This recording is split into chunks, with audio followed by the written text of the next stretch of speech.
Bon voilà, petite vidéo pour vous montrer. Je l'ai rebranché pour voir si tout allait bien.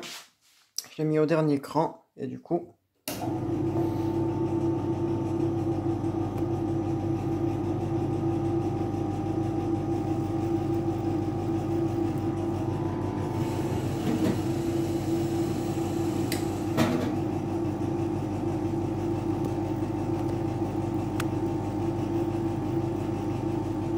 Voilà.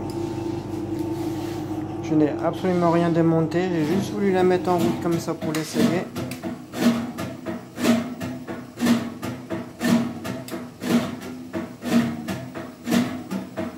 Alors ce qu'on entend, c'est le portillon de la porte en fait qui est décalé. Elle me le faisait avant.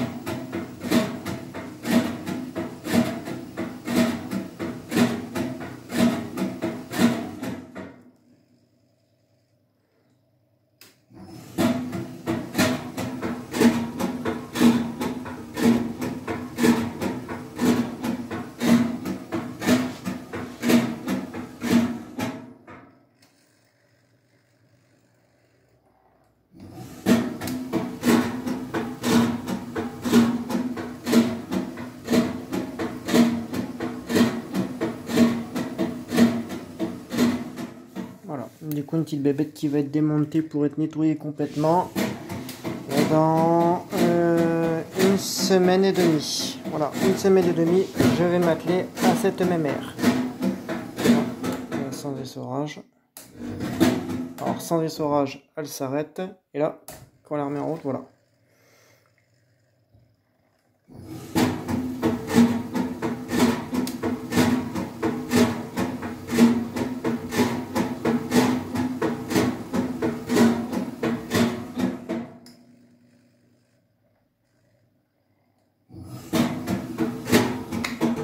Voilà. Du coup, le programmateur marche très bien. On va vérifier au niveau d'un programme si tout fonctionne bien. Numéro 2, on va regarder. Parce que comme ça fait pas mal de mois qu'elle n'a pas tourné, je voulais voir son fonctionnement. Tac.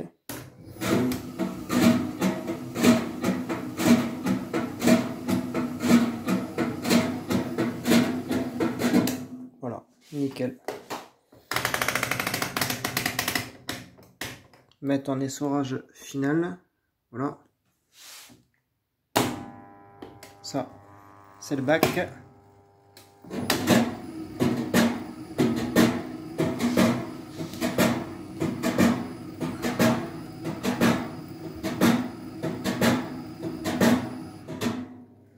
Voilà.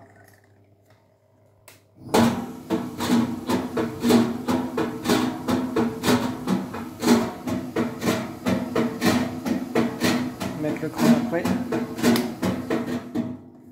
Tac. En essorage. Enfin là je vais la laisser faire son programme. Il ne reste plus qu'une rotation à l'avant pour qu'elle se mette en essorage.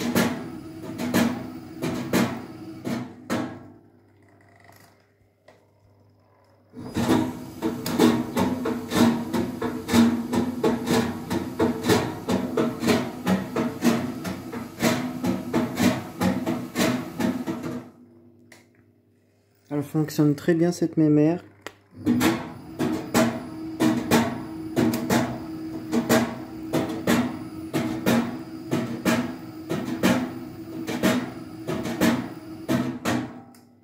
Voilà. C'est le portillon de la porte en fin de compte qui a du jeu. Voilà.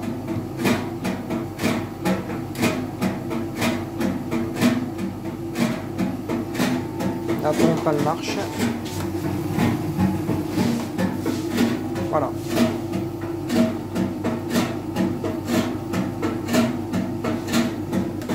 Voilà, arrêt, marche. Voilà, une mémère qui fonctionne nickel de chez nickel. Tac. Voilà des branches.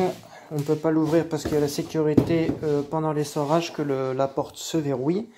Alors du coup, voilà, une petite mémère qui va être bientôt prêt à faire comme celui-ci, un cuve bien en inox émaillé. Je vais resserrer la petite patte qu'il y a ici de portillon de porte parce que comme on peut l'entendre, c'est très casse-couille.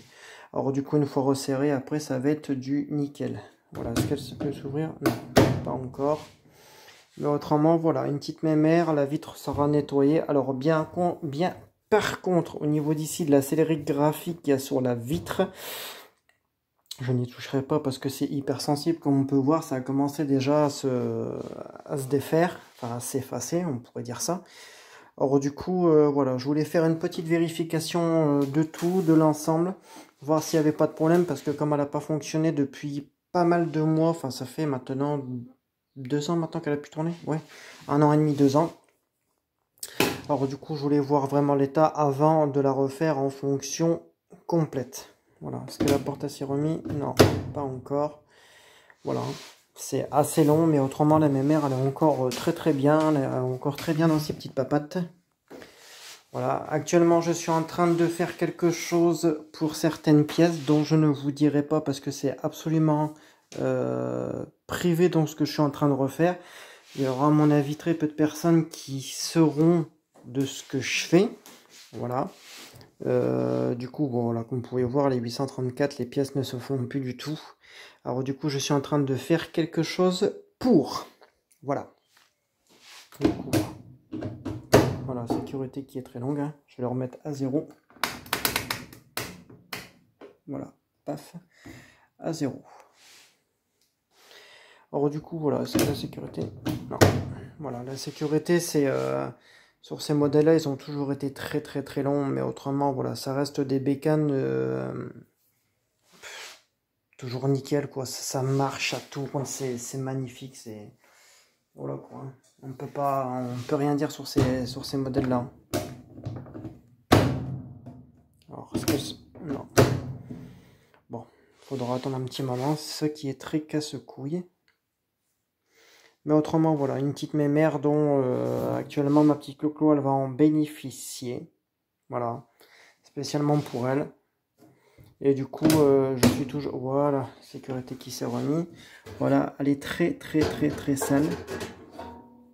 Là, on peut la voir, elle est énormément sale. Hein. Il y a du calcaire, il y a de tout. Voilà. Voilà, en fait, c'est ce jeu-là en fait qui fait qu'il y a énormément de bruit. La cuve est en très bon état, sauf que le truc qu'il y a, c'est que j'ai une petite fuite. La fuite est en bas, dans le fond, mais je ne sais pas du tout. Je ne sais pas du tout où la fuite, en fait, elle est proprement située. Alors, je ne sais pas si elle fait partie au niveau d'en dessous de la résistance d'ici, ou si ça fait partie des petites vis qui sont ici pour le truc de vidange. Alors du coup, celle-ci, elle va être pourvue d'un dépouillement, d'être foutue à poil terrible. Je pense que même ça, ça va être le petit truc ici va être retiré parce que bon, il ne sert à rien. Parce que sur certains modèles, il n'avait pas. Voilà. Sur la 444, il n'y a pas, mais sur celui-ci, il y est. Alors pour qu'est-ce, pourquoi, je n'ai absolument aucune raison. Enfin, aucune... voilà, je ne sais pas du tout pourquoi. Alors du coup, celle-ci, elle va être vraiment foutue à poil. La cuve va bénéficier d'un traitement assez particulier parce que celle-ci, toutes les 834, que ce soit Brand Vedette, ont toujours eu la maladie de la cuve qui perçait prématurément. Alors pourquoi les 834 à essorage variable ont des problèmes de cuve? Je n'en sais strictement rien.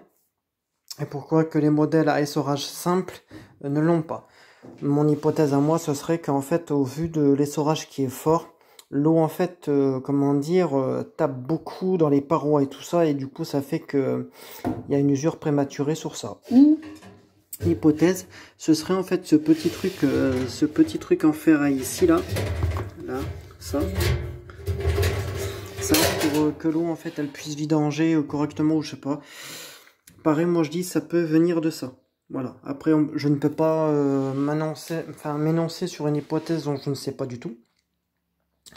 Mais je sais déjà que celle-ci, quand elle va être foutue à poil, je sais que déjà ça va être une galère un peu sans nom. Du coup, ça va être défait, la vitre va être défait, nettoyé, tout ici. La sécurité de porte, à faire très attention parce que, comme on peut voir, elle commence déjà à être fatiguée. Voilà, c'est les maladies, surtout sous ces modèles-là. Après, il y avait une deuxième sécurité qui faisait putain de qualité de thé mort. Voilà, il y avait une deuxième sécurité qui se faisait ici, mais tandis que là, il n'y en a pas. Il n'y a pas de sécurité au niveau d'ici, mais par contre, il y en a une là. Voilà, comme sur ma 544. C'est exactement le même principe que la 544, mais à part qu'au lieu que la sécurité soit ici, la sécurité est là. Alors du coup, et encore non. Je vais plutôt laisser parce que bon, moi je laisse tout d'origine, parce qu'une machine 100% d'origine, c'est une machine qui, voilà, hein, qui restera à vie, bref. Sans compter que les paliers, les roulements, ils sont encore très bons dessus. Mais, comme j'ai une fuite, de toute façon, je serai obligé, je serai dans l'obligation de la foutre à poil, mon copain.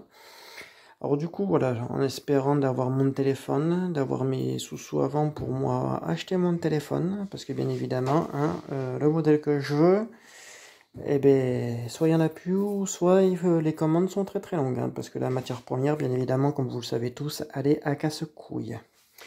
Alors du coup, voilà, je vous mets cette petite vidéo là, et je vais refaire une petite vidéo, comme je vous l'avais dit hier, en dénonçant les entreprises Brand Vedette, Fagor, etc., la LG, Samsung, pour vous dire les problématiques de ce qui se passe de toutes les marques. Alors du coup, je vous poste cette vidéo là avant d'en faire une autre. À tout à l'heure.